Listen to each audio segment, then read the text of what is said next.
Okay, sige. Ang ating pag-aaralan ay nasa Lucas chapter 11. Prayer. Medyo mahaba to, no? Kasi alamin natin yung context.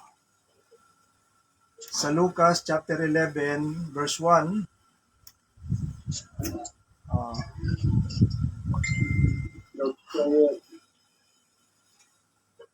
Hanggang 13. Yan. So ito ay tungkol sa prayer, no? Maraming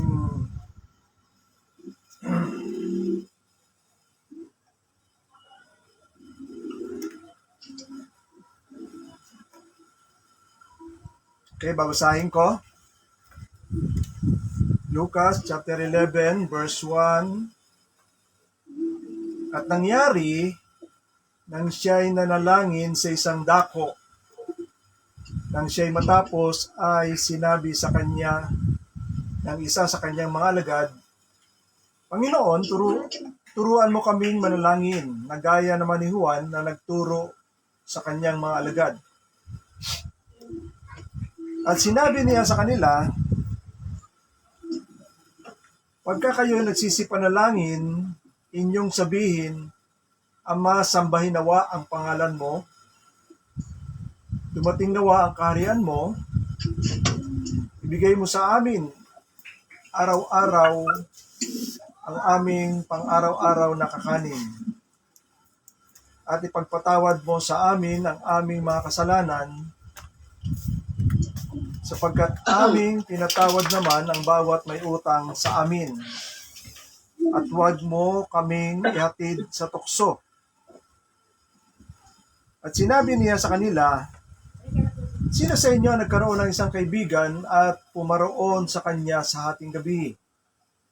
At sa kanya isasabihin, Kaibigan, pahiramin mo ako ng 3 tinapay, sapagkat dumarating sa akin ang nagaling sa paglalakbay ang isa kong kaibigan at wala akong may ihain sa kanya. At siya na mula sa loob ay sasagot at sasabihin, huwag mo akong bagabagin. Nalalapat na ang pinto, nakasara na ang pinto. At kasama ko sa higaan ang aking mga anak. Hindi ako makabangon at makapagbigay sa iyo. Sinasabi ko sa inyo, kahit siya'y hindi bumangon at magbigay sa kanya, dahil sa siya'y kaibigan niya, gayon may dahil sa kanyang pagbagabag, ay siya'y magbabangon at ibibigay gaano man ang kinakailangan niya. Sa verse 9, at sinasabi ko sa inyo, magsingi kayo, at kayo bibigyan, magsihanap kayo, mga kasusumpong. Magsitok-tok kayo at kayo bubuksan, sapagkat ang bawat humihingi ay tumatanggap, at ang humahanap ay nakasusumpong, at ang tumutok-tok ay binubuksan. At aling ama sa inyo na kung humingi ang kanyang anak ng isang tinapay ay bibigyan niya siya ng isang bato o ng isang isda kaya, at hindi isda ang ibibigay kundi ahas? O kung siya'y humingi ng itlog, kanyang bibigyan kaya siya ng alakdan? Kung kayo nga, bagaman masasama, ay marunong magbigay ng mabubuting kaloob sa inyong mga anak, gaano pa kaya ang inyong Ama sa kalangitan na magbigay ng Espiritu Santo sa nagsisingi sa Kanya. Yan. So, purihin ang pagkabasa ng salita ng Panginoon. So, ang topic natin ay panalangin, no?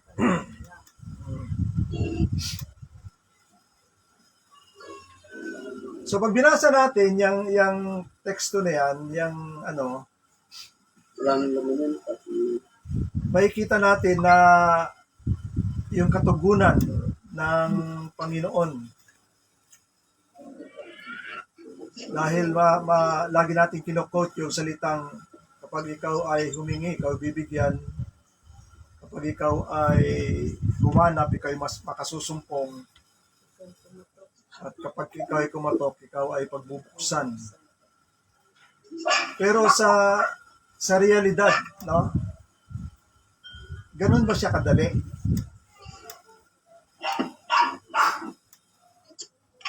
Sa lahat ng inyong hinihingi, sino na sa inyo ang talagang naging masigasig sa panalangin at talagang naunawaan niya na ibinigay ng Diyos yung kanyang hinihingi?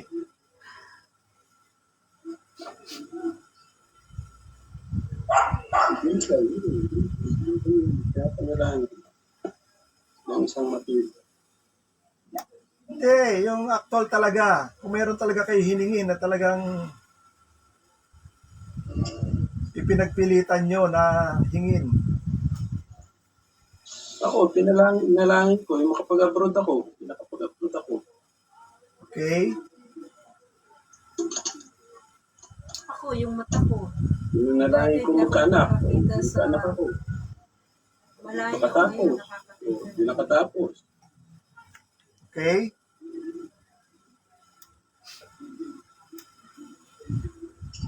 Kasi dito may magandang maunawaan tayo rito na hindi natin masyadong napapansin, no? Yung pahayag ng Biblia parang andali siya.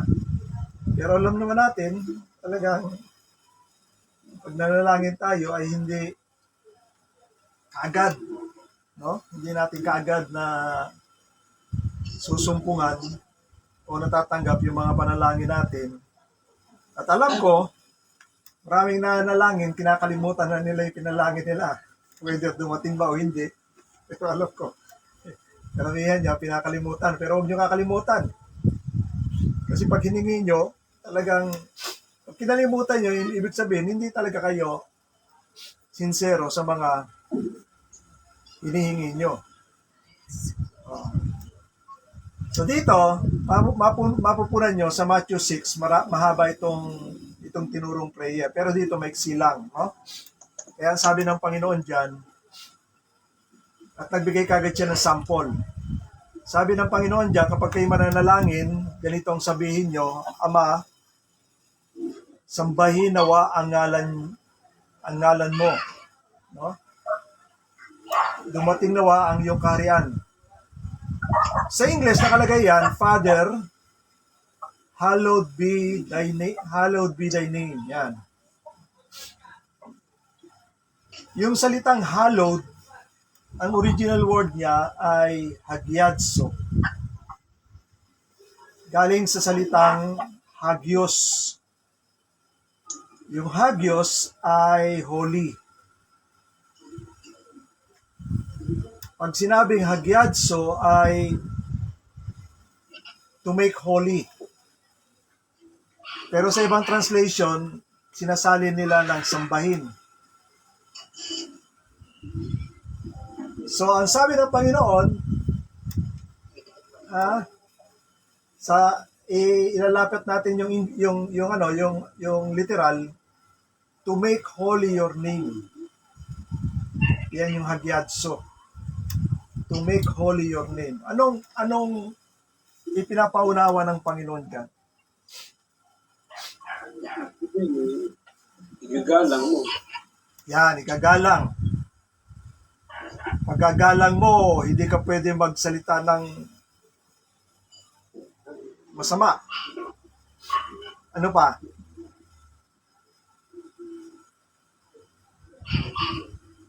Naunawaan ba natin sa kultura ng Hudyo na yung pangalan ay katumbas ng personalidad ng may pangalan? Naunawaan niyo na ba yan?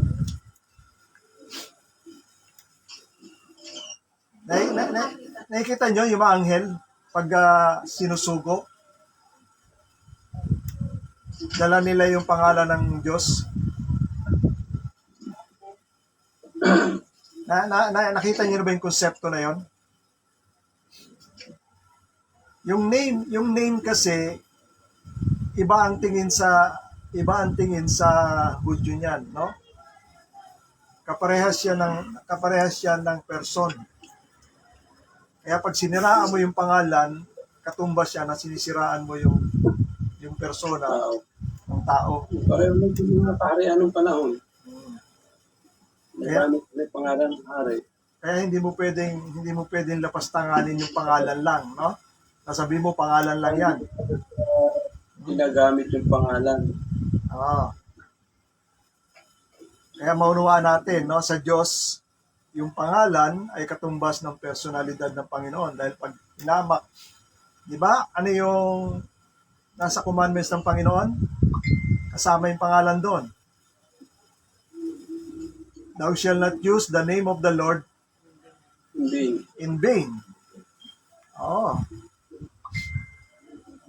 Patay pangalan, authority yun eh. Kaya nga, ando na yung authority.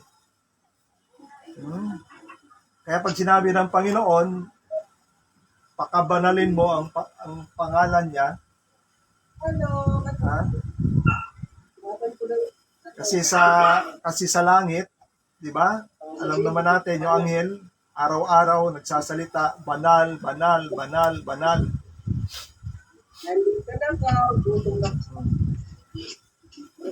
So ano pa ang naunawaan ninyo pag sinabi ng Panginoon, pakabanalin mo ang pangalan niya. Translate lang kasi Tagalog ng sambahin eh. Pero ang ibig sabihin nun ay to make holy. Hagyadso ay to make holy.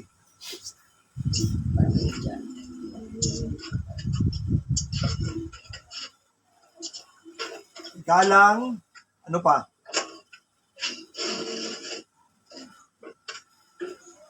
Dapat kong sundin. Yan, sundin. Kasi hindi ka sumunod.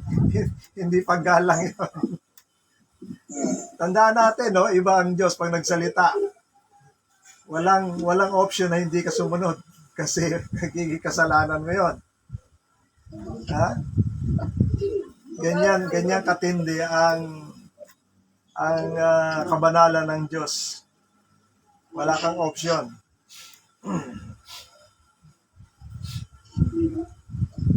So your kingdom come, dumating nawa ang iyong kaharian. Anong ipinapahiwatig ng Panginoon dyan?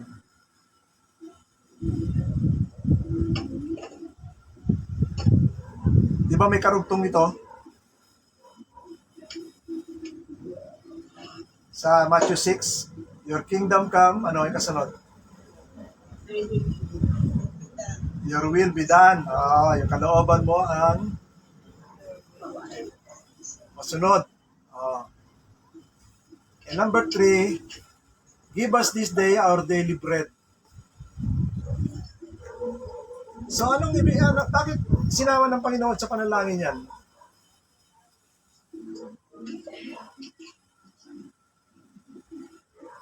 Bigyan tayo ng pagkain sa araw-araw. Dahil siyang provider. Okay, siya ating provider. Pero ayun at Ano po, dahil sige. kailangan po ng tao ng pagkain araw-araw. Kailangan kumain. No? Okay. Siya ang provider.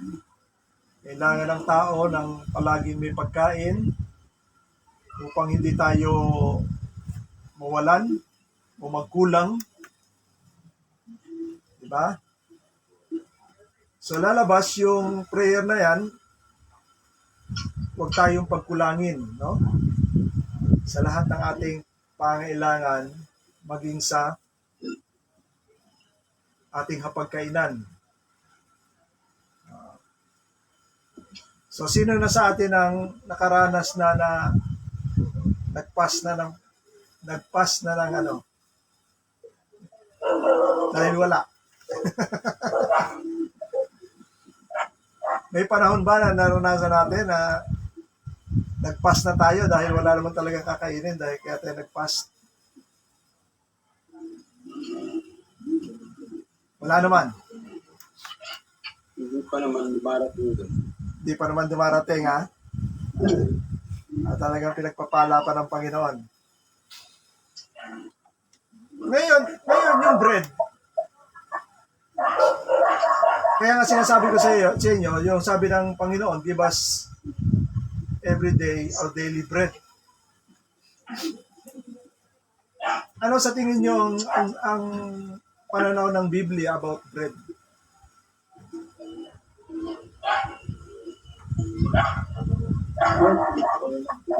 Yun, life. Ang tinatanong ko lang, yung interpretation ng Bible tungkol sa bread.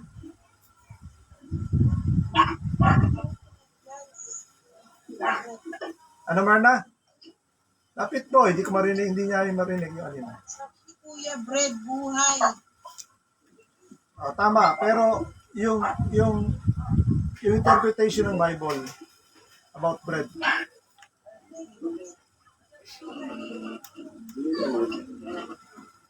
Pangangailangan. Hindi niyo makuha?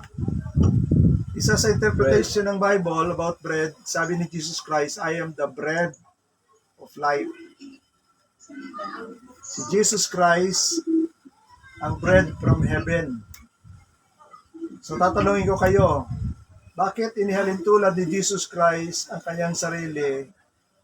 Dahil sinabi niya literal, ang tunay na pagkain ay aking katawan at ang tunay na inumin ay aking dugo. So ang pagkakaintindi ng mga Hudyo, kaya natisod, ay literal kakainin yung kanyang katawan. Sa John chapter 8. So ano ibig sabihin ng Panginoon noon?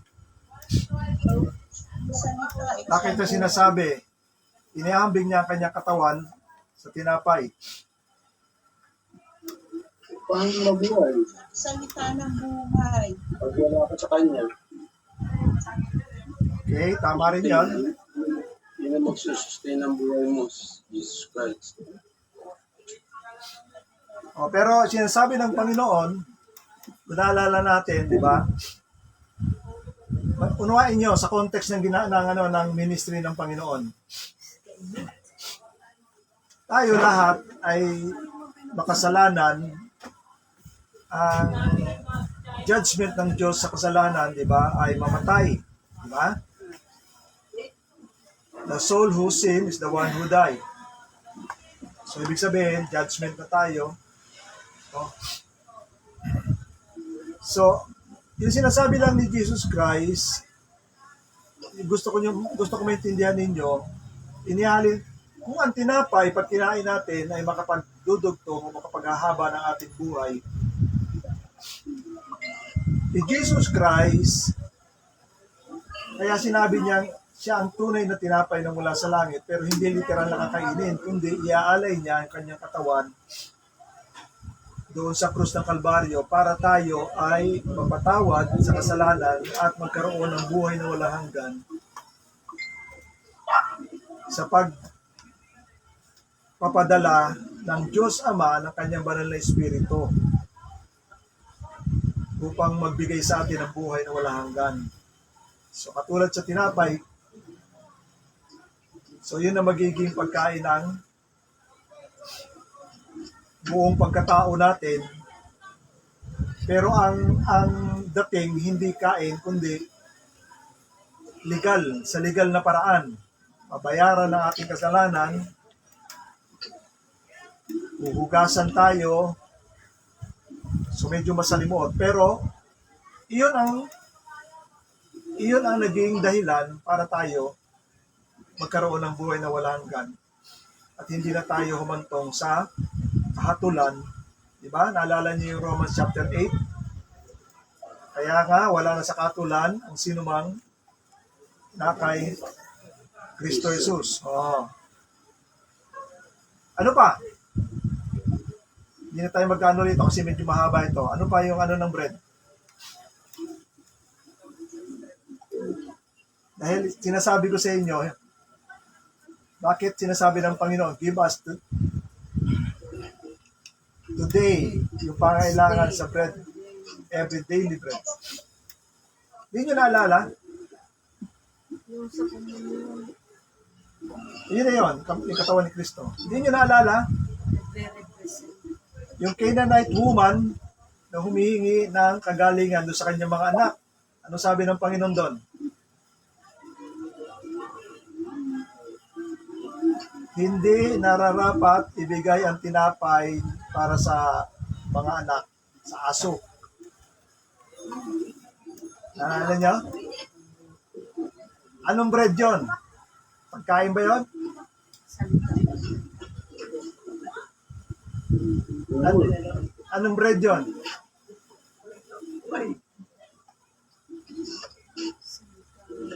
Hindi nyo naalala? Ano ba yun? Nalilimutan nyo rin pinag-aralan nyo. Healing! Healing dun sa mga anak niya.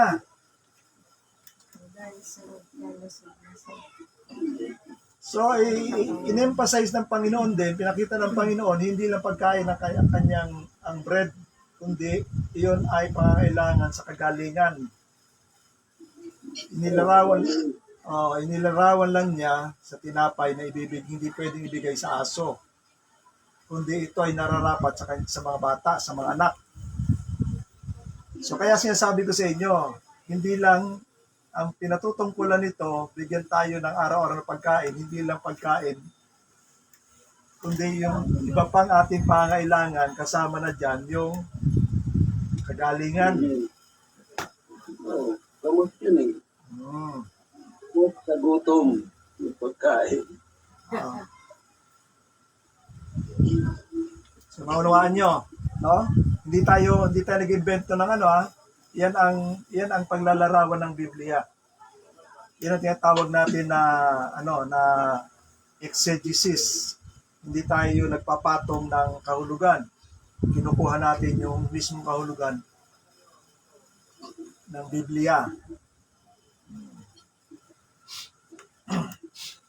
Forgive our sins, sabi diyan, as we forgive our trespass everyone who has indebted us. So, tingnan nyo, no? Sinasabi rin ng Panginoon na tayo ay kailangan humingi ng kapatawaran. Sinasabihan niya rito, generally, yung kanya mga kababayan Hudyo. No? Pero unawain nyo, kasi may mga pastor kasi na maluwag lang ang kanilang pananaw tungkol sa pagkakasala. Ako, iba ang tingin ko ron, no? Kasi sa turo ni Apostol Pablo at sa turo ni John the Beloved sa 1 John, hindi na dapat tayo babalik na madali tayo magkasala, kundi talagang doble ingat. Kasi, di ba, pinaliwanag ko na last time yon na ang na kay Kristo ay patay na sa kasalanan. So, pag patay na sa kasalanan, hindi na dapat makita o isinasagawa o isinasabuhay ng isang believers yung sin. Kasi yung sin ay power. Wala nang power sa iyo ang sin para sundin mo siya. Di ba alam natin, ang sin ay nag-i-slave.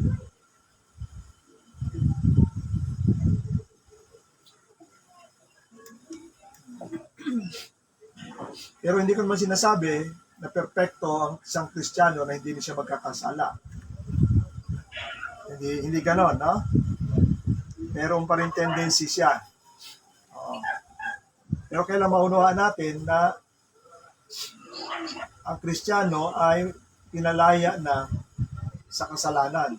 Dahil ang kasalanan ay batas at kapangyarihan. Para makaiwas sa kasalanan, yung iba nagmonghe, nagundok. At tinatawag nila na asceticism. ascetic life. Yung lumalayo sa makamundong bagay, sa sibilisasyon. Pero yan ay hindi turo ni Jesus Christ, ha? Yan ay sinusundan nila dyan sa buhay ni John the Baptist. Kasi ang thinking dyan sa, kaya nga may mga monk may mga monghe. Yan yung ginagawa ng mga monghe. Ang thinking dyan, mas malakas daw mag-manifest ang Holy Spirit kapag gano'n ang klase ng pamumuhay ng isang believers. Pero tandaan niyo, salita ng Bible, ha? Ang isang believers na nakay Kristo, tinanggap niya ng Banal Espiritu. Kaya huwag niyo nang hahanap-hanapin. Kundi, unawain ninyo kung paano siya nagmamanifest at paano tayo ginagabayan.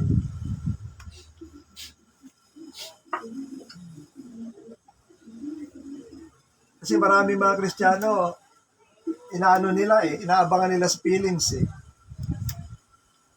Okay, welcome natin. Mga ganong klase. Hindi ganon. Ang linaw ng salita ng Panginoon sa Bible. Last na lang, dito sa prayer, sa verse 4, and lead us not into temptation. Alam niyo yung salitang temptation. Una, will ng Diyos na tayo ay idaan. Yung temptation, ang Tagalog niyan, tukso. No? Pero may ibang translation yon. Ano pa ibang translation sa Tagalog nun?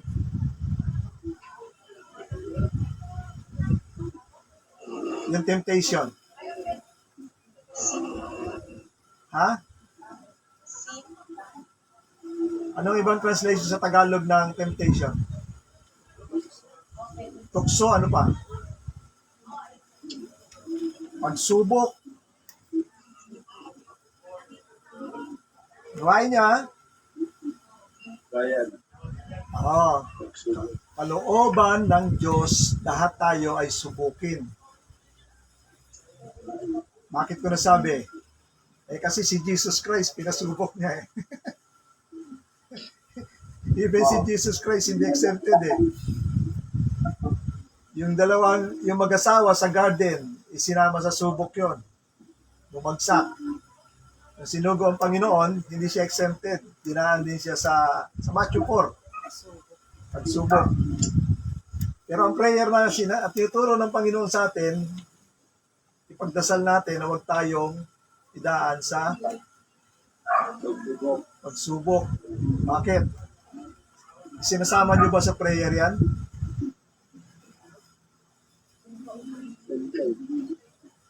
O baka kinakalimutan nyo.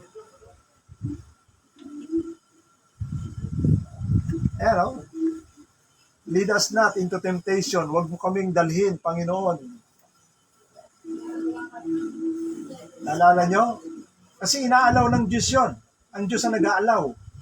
Isa sa inalaw ng Panginoon sa mga disciples niya, sino?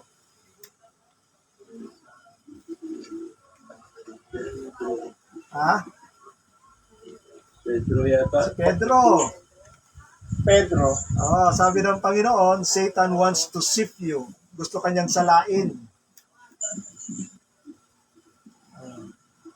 Pero I pray, sabi ng Panginoon, I pray that your faith fail not. Ang iyong pananampalataya ay hindi umagsak.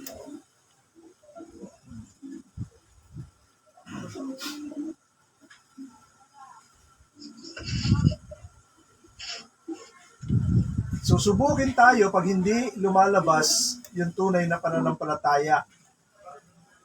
Tandaan natin yan. Pero kung tayo ay laging nalulugod sa mga gawain at salita ng Panginoon na lagi tayo kumikilos, nagme-meditate, at talaga nalulugod tayo sa lahat ng gawain at pinag-uutos ng Panginoon, malamang hindi tayo ron. Kasi ang sinusubok lang yung mga Yung mga naglalaylo at mga nagbabaliwala, yan ang talagang idadaan niya sa pagsubok. Ngayon, ipinasok ng Panginoon itong kwento, no? Sabi ng Panginoon, sino sa inyo ang may kaibigan na dumating sa kanya ng gabi at nagsabi, "Kaibigan, pahiramin mo ako ng 3 tinapay sapagkat meron akong kaibigan na darating, wala akong may hain sa kanya." Sumagot yung kaibigan niya na nasa loob na ng bahay. Sabi niya, "Huwag mo ako istorbohin. Saka yung pintuan nakasara na. Kasama ko ang aking mga anak sa higaan. Hindi na ako maaaring bumangon, hindi na ako makabangon upang ibigay ko sa iyo ang kailangan mo."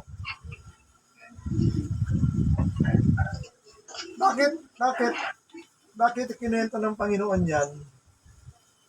Anong pinapakita ng Panginoon diyan? Yan ay tungkol sa prayer, dinugtong ng Panginoon. Yan ang sinasabi ko. Diyan, pinapakita, yung humihingi ay katulad sa humihingi sa prayer. So, pinapakita parang ang hirap makakuha ng hinihingi niya. Pero mapilit yung kaibigan niya. Kaya sana makulit. Ano ang relasyon ng dalawa? Magkaibigan. Kaibigan. Kaibigan, di ba?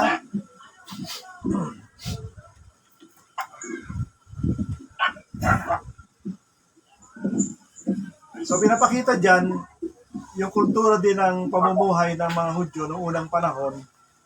Parang Pilipino, no? Magkakasama sa paghiga. Siguro magkakatabi sila ron. Pag bumangon yung isa, mararamdaman nung katabi. Kaya, sinasabi niya na naistorbo niya rin yung mga natutulog na. Yung anak niya. Kaya sinabi niya, hindi na ako pwedeng bumangon. Sarado na ang pinto. So, naintindihan nyo? Ibinigay ng Panginoon yung example. Unang sabi ng kaibigan niya, huwag mo ko istorbohin. Pangalawa, sinabi niya, sarado na ang pinto. So, ano yung pinapahiwatig nun? Yung kaibigan ng humihiram, kanino niyo siya may halin tulad? Siya nananalangon. Yung humihingi, doon sa nananalangin, yung natutulog, sino yon? Jesus. Ang Panginoon. Ano? Kaya sinasabi ko, hindi madali humingi. So, ano yung pinapahiwatig ng Panginoon? Yung sample na yon, ano yung pinapahiwatig ng Panginoon? Una, kita natin, hindi madali matanggap yung hinihingi. Yan. Pangalawa, ano yon? Anong ipinapahiwatig ng mga binigay? Huwag mo ko istorbohin. Ayaw ba magpa-istorbo ang Panginoon? Pangalawa, sarado na ang pinto. Anong pangunawa nyo na pinapahiwatig ng Panginoon tungkol doon?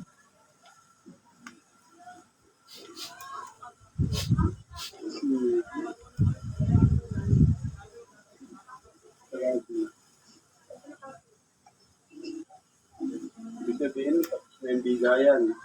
Sarado na eh. Tapos bibigay.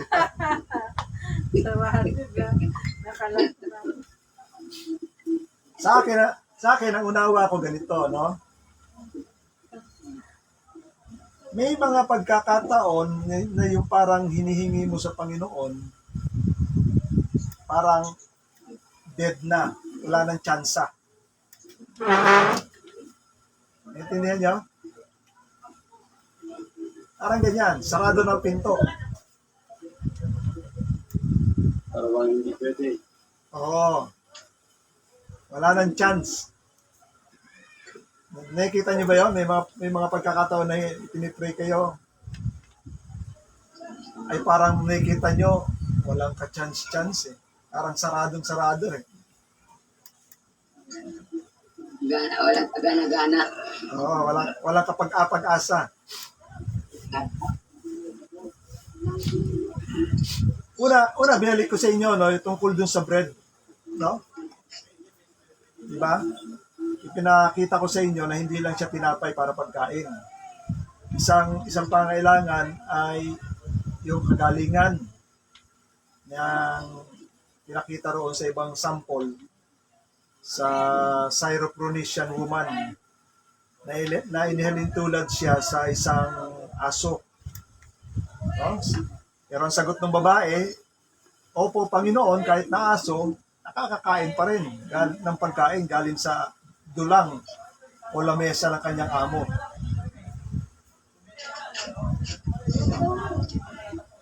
So yung tinapay na tinanggap ng aso ay kagalingan doon sa kanyang mga anak. So ano pa yung makikita ninyong inihalin tulad ng tinapay na hinihingi natin sa Panginoon?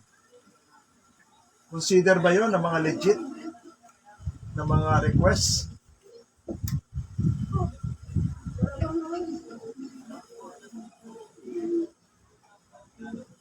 Kasi pwede ba nating isama sa mga legit na hinihingi natin sa Panginoon na pwedeng ihalin tulad sa tinapay ay kasama dyan yung trabaho? Oo, lahat yun.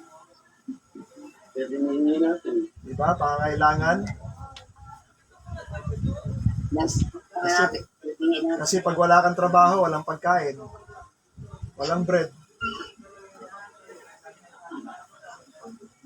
Hindi ka magkasakit. Trabaho. So, inaano natin iba kasi yung legit ang hinihingi mo kaysa natutunan naman natin yan, di ba? Kaysa yung gusto mo lang.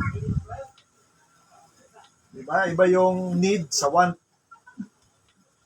Nililinaw natin yan kasi maraming Kristiyano na talagang, Lord, di ba? Hirap na hirap kaming pumunta doon. Bigyan mo naman ako ng kotse. Ganyan. No? Ang ginaw-ginaw dito sa napunta namin, Lord. Ipinag-pray ko na magkaroon kami ng sweater na fur. Yung balahibo ng balahibo ng hayop. So, sinasabi ko lang, yung mga legit, kasi sigurado, yan ang ipagkakaloob ng Panginoon.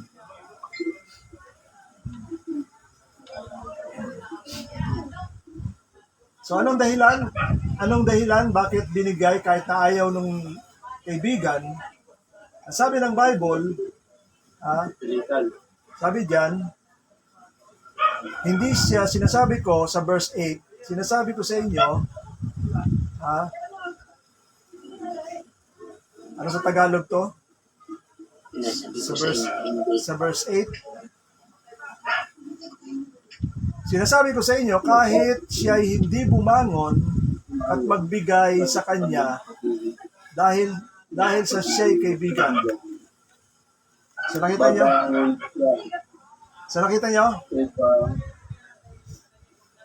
Ipinapakita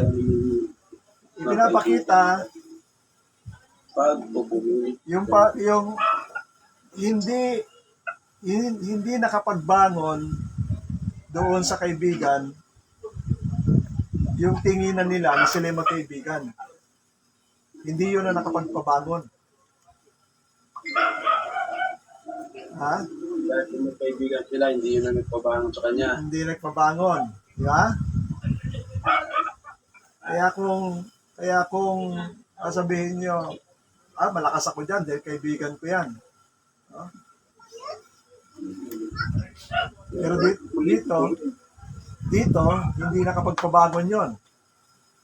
Gayon may, sabi sa diretso, gayon may dahil sa kanyang pagbagabag ay siya'y magbabangon at ibibigay gaano man ang kinakanyang kinakailangan. Ano yung salitang bagabag sa original word? Ano siya? Ang salita ay importunity sa English or impudence. No?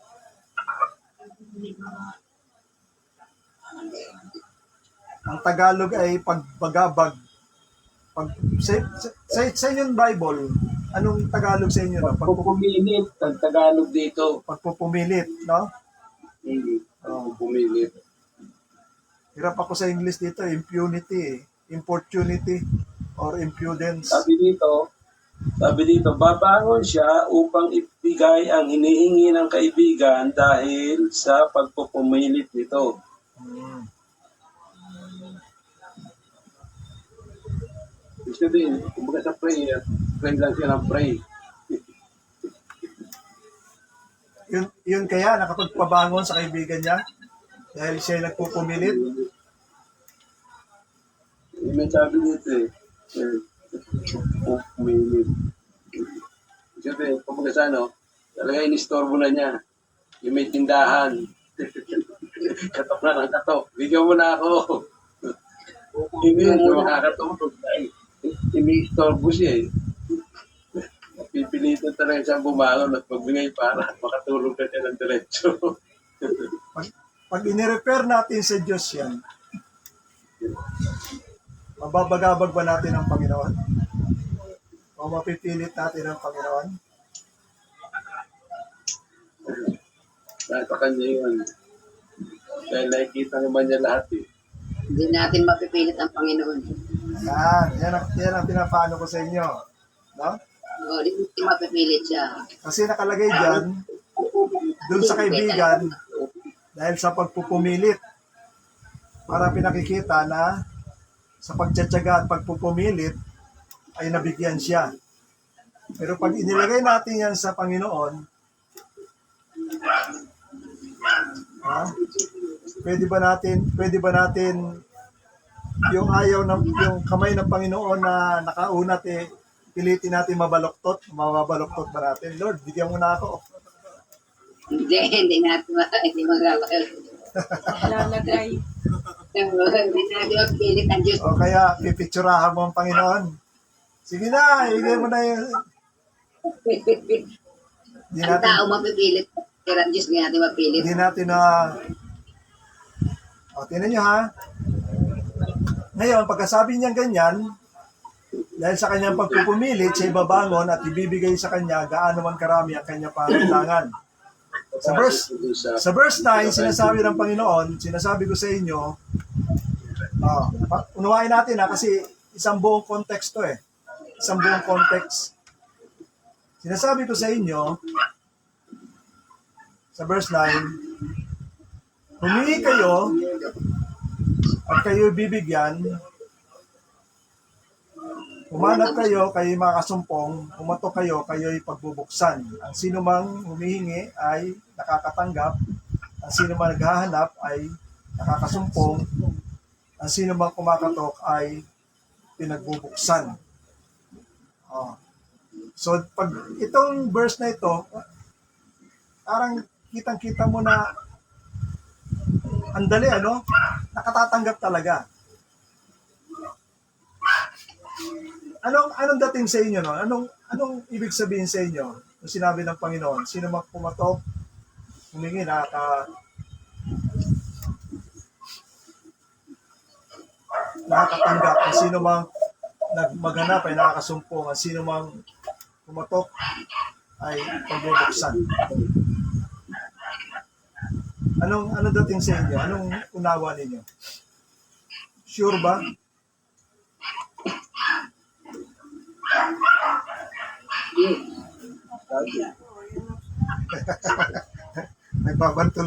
Nagbabantulot sila. Sa salita, sure. Alam ko nababantulot kayo umuurong kayo. Sa salita, very sure, di ba? Ang sino mang humingi, nakakatanggap. Sino mang pumatok, magbubuksan. sure na sure sa salita. Pero pag ipinorward natin sa realidad, No, hindi. Hindi magagawa yun.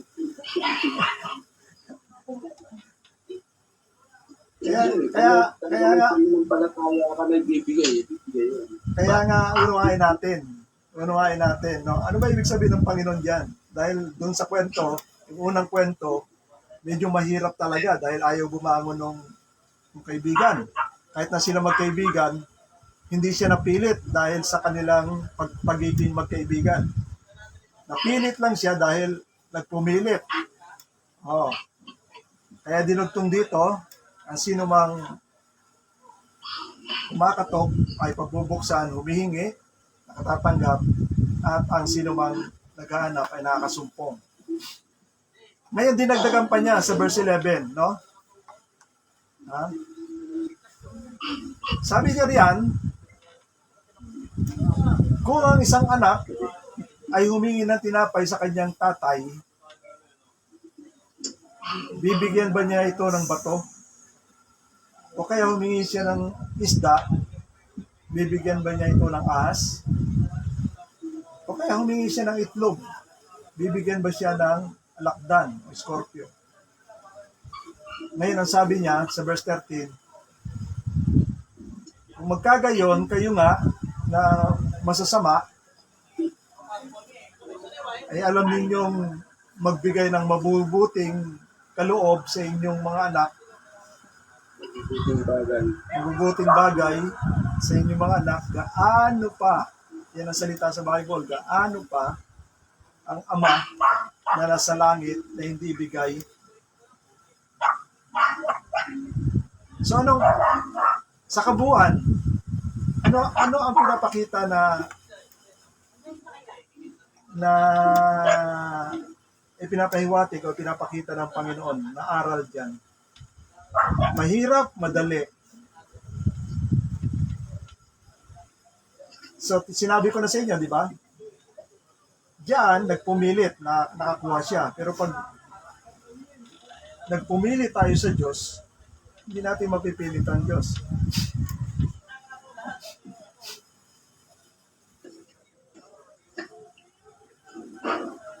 Kaya kailangan, natin mo muna siya. Seek first the kingdom man, and all these things shall be added unto you. Pero hindi dito yan, ha? Hindi kasama sa konteksto dito yan. Siyempre, pag humingi ka, bibigyan sa inyo. Kaya nga, anong pinaka-leverage na maunawaan natin na ipinapakita ng kwento doon sa mga nakakatanggap? Kasi humingi ka. Hindi nga, humihingi ka na nga eh. Ang pinapakita ay mahirap makatanggap yung humihingi. Pero pag sunod na mga bersikulo, parang sure kasi sinabi ng Panginoon ang humihingi nakakatanggap eh. Lalo na sa dulo. So sa overall, anong pinapakita na parang pamantayan na magkaroon ng kasiguruhan? Pamantayan doon eh, mabuti yung ama. Dahil nagbibigay siya sa kanyang mga anak ng mga hinihingi. Diba? Ano niya? Kahit anong kondisyon nasa God o sitwasyon, Dahil kung yung masasamang ama nga daw, nagbibigay ng mabuti doon sa mga anak nila, eh paano ko yung Diyos? Kaya nga, Higit na mas mabuti yung bibigay nun. anong relasyon ang pinapakita diyan? Eh, maging mag-ama kayo. Yan, Pastor. hindi mo na tumigil. Yung nananalangin din sa Diyos. Di nyo nakita yung sinabi ni Kuya? Yun lang ang relasyon, yung mag-ama. yung kasiguruhan, alam mo, ibibigay niya dahil ama mo siya. Hindi kanya mapahihindian. Naintindihan niyo yan? Amen. Kahit matagal, pero yung sa una yun, matagal yun. Pero kahit na matagal, ibibigay niya, basta legit basta legit. Dahil anak ka. Sinabi kung yung mga earthly fathers na masasama nakakapagbigay ng mabuti sa kanyang anak, gaano pa ang ama? Iyon ang problema natin. Hindi natin tinitingnan sa ganoong kalagayan na hindi ako mapapahindihan ng aking ama. Legit yung hihingi ko. Wala akong trabaho. Kaya huwag kang bibitaw hanggat dumarating, huwag kang bibitaw kasi ang tingin hindi sa haba. Ang tingin hindi sa pagpupumilit. Ang tingin, Pagtitiga. ibibigay niya, hindi. Mabuti siyang ama, ibibigay niya yon. Anak ka para sa iyon, di ba? Di ba sinabi ng Panginoon, ang tinapay hindi para sa aso, ito'y para sa anak. Anak. Oh. Kaya nga tinatanong ko sa inyo, may mga pagkakataon ba nangyari sa buhay niyo ganung klaseng sitwasyon na unawaan niyo? Alam niyo, nangyari sa akin yan. Nung nag-exit na ako,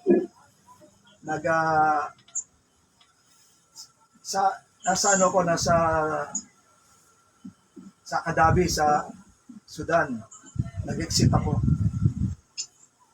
Pero pass na ako ng application ko doon sa Muhandes. Feeling ko, magiging madali. Maabot ata ng 6 na buwan yun eh. Sabi ko, parang wala walang dumarating Hindi na ata totoo yung ipinag-pray ko talaga Lord. Sabi ko, kailan darating ko Lord? Alam ko na, wala na kami nangangailangan na kami. Lumalaki na yung mga gastos. Talagang inano ko na sa Panginoon yun na kailangan ko na magkaroon ng trabaho. Wala akong ibang in-applyan nun. Kaya tayo in-expect ko na matatanggap ako doon. So dinulog ko yon, pero hindi ko mo dinudulog, hindi ko mo pinapanalangin, hindi ka rin gagawa ng literal na gagawin mo, yung mag-antay ka lang. Hindi ganon. Di ba? Kung kailangan maglakad, kung kailangan i-follow up mo, kikilos ka rin. Nakuha ko yun. Yan sinasabi ko, nakuha ko yun. Talagang ibinigay ng Panginoon kasi nakasentro lang ako doon sa hindi na talaga nakuha ko. Yan ang sinasabi diyan. No? Kaya nga sinasabi, pag humingi ka, ikaw ay tatanggap. Pero hindi sinasabi madali. Dahil doon sa unang kwento, hindi madali. Dahil ang sitwasyon, huwag mo siyang abalahin. Ang sitwasyon, sarado na ang pinto. Sinabi mo, wala na atang tsansa. Parang may gera pa doon sa pupuntahan ko eh. Mga ganyang klaseng sitwasyon. Siyempre, mawawalan ka na ng kalooban, hihina ng loob mo. Pero alam ng Diyos, kailangan mo yun. Ipilit mo. Alam ng Panginoon yun na kailangan mo yun Basta ang unawa, yan sinabi niya, pag humingi ka, bibigyan ka. Ibibigay niya yan. Huwag mo lang asahan sa panahon mo, yung madaling panahon. Pero ang ibibigay niya yan. dahil siya ay mabuting ama, ginarantiyahan niya na, yan ang salita niya, ginarantiyahan niya, kung ang ama na nasa lupa na masama nakapagbibigay, gaano pa ang ama na hindi bigay ang tinapay o ang mga pangangailangan ninyo. Alam ko, ugali kasi natin eh. Pag nakita natin na parang walang tsansa, tumitigil na tayo eh. Lord, kalimutan. O sabihin mo, Lord, kalimutan mo na yun. Wala naman natin tsansa eh. Ikaw na lang. Oo. Alam ko, ganun tayo eh. Bumigay na. Oo. Hindi ganun. Wala na ng pag-asa. Ang pananaw, hindi komo kayo magkaibigan. Di ba? May mga tao na, kaibigan ko si Lord eh. Mabait sa akin si Lord. Hindi yon. Ang pananaw na pinapakita rito, mag-ama. Mag-ama. At alam mo ang ama mo. Kaya sinasabi diyan, kilala mo ang ama mo. Hindi ka bibiguin ang ama mo. Yung pagkakilala mo, ang sinasabi diyan, yung pagkakilala mo sa Kanya. Na hindi Kanya bibiguin. Yan ang huwag mawala sa isip nyo. Kilala ko siya. Mabuti siya, hindi niya ako bibiguin. Dahil yung hinihingi ko, hindi naman to kapritsyo. Ito ay legit na hinihingi ko. Bibigay niya. Kaya sinasabi natin na kondisyon diyan sa pinag-aaralan natin. Alam ko, karamihan tayo, pag nakita natin na parang walang tsansa, wala na. Nililimutan na natin lahat yun. Mag-iiba na naman tayo ng kung saan pwedeng madali. No? Mag-iiba na naman tayo ng hihilingin. Kaya nga sabi ko nga na kinakalimutan minsan yung mga hinihiling eh. Unawain natin, kaya ko in-emphasize sa inyo, yung lehitimong hinihingi ay inihalin tulad sa tinapay. At yung tinapay, hindi lang ito pagkain. Ito ay kagalingan, ito ay trabaho, basta mga legit na mga kahilingan. Ako sinasanay ko ng sarili ko eh. Katulad sa Sudan, no? Pupunta ako, layo ng church namin. Halos 1 oras yung biyahe. Wala pang traffic yun, ha? Basta ako nag-pray, larga. Umulan, umaraw, larga. Kasi nag-pray ka eh. Nag-pray ka. Hindi ka nakatingin sa panahon, hindi ka nakatingin sa nakatingin ka sa Panginoon na siya ang gagabay sa iyo. So sinasanay ko 'yon, sinasanay kong ganon. Bisan nga pumunta ako sa church. Pag uwi ko, bagyo. Hindi uso payong to, walang payong to. Basa ako, lumulusong ako sa tubig. Pero okay lang.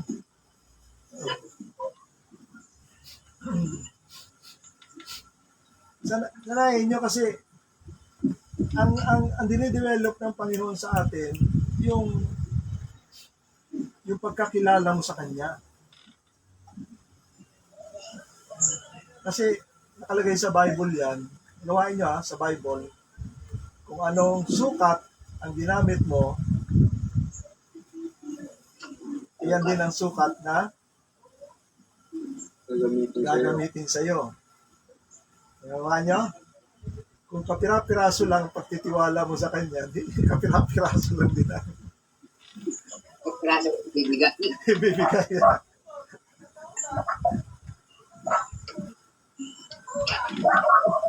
Marami sa atin, yung maraming Christian, lalo na yung bago-bago, hindi sila makabigay ng buong buo eh. May mga sila eh. May mga reservation.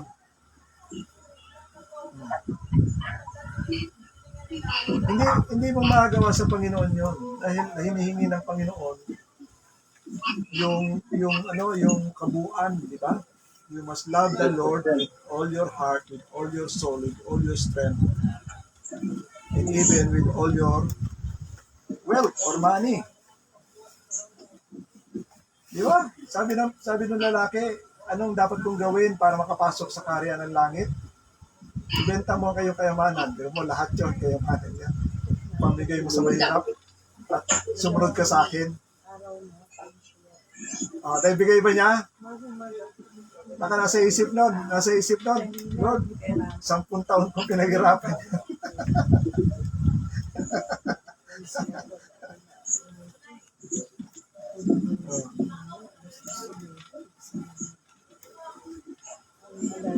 Baguhin natin yung pananaw natin at pakikitungo natin sa Panginoon. I-test natin ang Panginoon ayon sa kanyang salita. Pero kailangan talaga ibigay mo ng buo.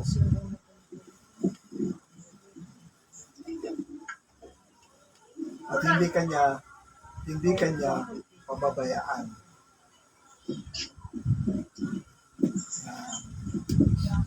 Yan ang ano yan. Ama mo na siya eh. Walang ama na nagpabaya sa kanyang anak. Kaya kilalanin natin ng gusto yung ugali ng ating ama. Kilalanin natin ng gusto yung ugali ng ating ama. Ang ugali ng ating ama, ayan ang salita, mababasa niyo sa kanyang salita. Pag humingi ka, bibigyan ka. Kaso ang sinasabi natin, Lord, ang tagal naman. Tagal naman kung hinihintay.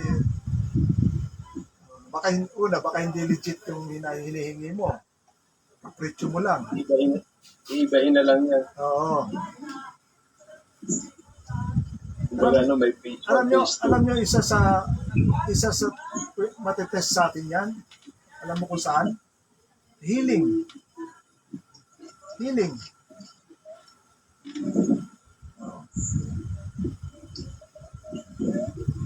Ako, sabi ko sa inyo, may panahon na pakiramdam ko, butas yung likod ko eh.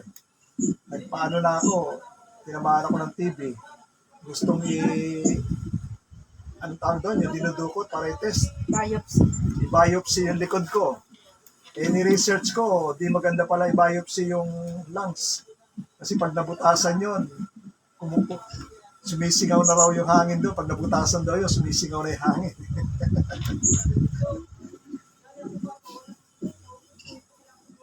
Sa awa ng Diyos, naka-recover naman yung ano ko.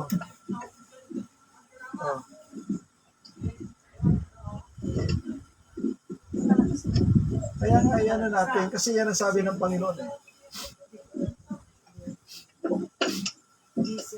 I-test natin. Diyan mo makikilala personally ang Panginoon.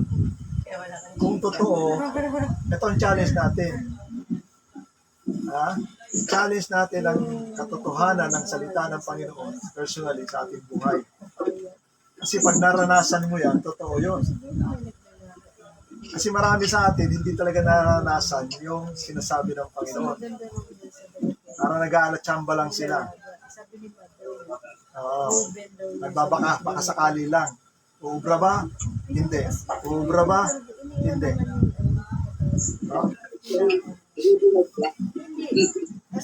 I-test natin. Pero sinabi niya eh. Pag sinabi niya, talagang buong-buo pinaniwalaan natin. At nangyari, di talaga masaya ka. Kasi totoo yung sinasabi ng Panginoon. Diyan natin makikilala lalo ang Panginoon sa personal na paraan. Kapag na-test natin personally yung mga pangako ng Panginoon. Pag mismo ito sa nagsabi, i-test mo ako. Kaya sabi ko sa inyo, ako, gano'n ang ginagawa ko. Pag nag-pray na ako, failure man yung pinuntahan ko, pero wala nang urong sulong. Larga. No, naghanap ako ng trabaho. Dito na tayo matatapos. Ganyan ang ginagawa ko eh. Basta lumarga ako. Basta pinag-pray ko na. Larga ako. Mabiguman ako. Ano? Basta larga ako. Hindi magtagumpay yung araw na ito. Pero larga ako. Ganun na. Hindi yung urong sulong, no? Nakalagay sa Santiago yan, no? Kapag nagda-doubt ka, di ba? Basahin natin sa ano. Yung nagda-doubt, hindi makakatanggap yun eh. Di ba? Naglangan. Oo, di ba alam naman natin yun sa Santiago, no? Ayan, no? Sa James 1:6. Yan. Ngunit, humihingi siya ng may pananampalataya na walang anumang pag-aalinlangan. O, kita niyo? Kapag humingi ka, huwag ka mag-doubt, huwag ka mag-alinlangan. Dahil yung mga taong nag-aalinlangan, nilinaw ni Santiago yan, hindi makakatanggap yan. Kasi ang kanyang panalangin, para lang daw, alikabok sa ibabaw ng, ano yan, dagat na inaalon-alon. Walang patutunguhan yun. Sapagkat yaong nag-aalinlangan ay katulad ng isang alon sa dagat na itinutulak ng hangin at ipinapadpad sa magkabi-kabila. So yung panalangin na may alinlangan, walang pupuntahan yun. Tatangayin na ng hangin yung kung saan. Kaya nga kailangan, anumang hilingin natin na talagang legit sa Panginoon, sincero ka. Di ba maraming mga Kristiyano, Lord, simula sa araw na ito, Panginoon, maglilingkod ako sa iyo. Hanggang masigasi ako maglilingkod. Tapos nung naglingkod na siya, nahihirapan siya, kulang pa sa pera. Lord, tatrabaho muna ako kasi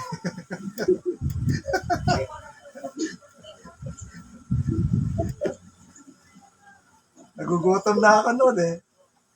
Kailangan ko na magtrabaho.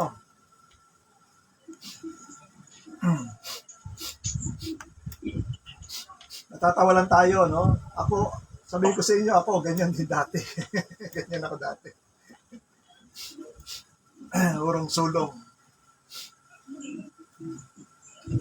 So, i-apply natin yung, i-apply natin yung sinasabi. Yung prinsipyo, i-apply natin yung prinsipyo na sinasabi ng Bible. Kasi pag hindi natin in-apply ang mga prinsipyo na yan, walang patutunguhan yung pananampalataya natin. Yung mga pinaniniwalaan natin, hindi magiging totoo. Kasi hindi natin naranasan. Okay, may dagdag pa? Kuya. Okay na po. Na-challenge ba tayo? Na-challenge? Amen. Amen. Challenge accepted.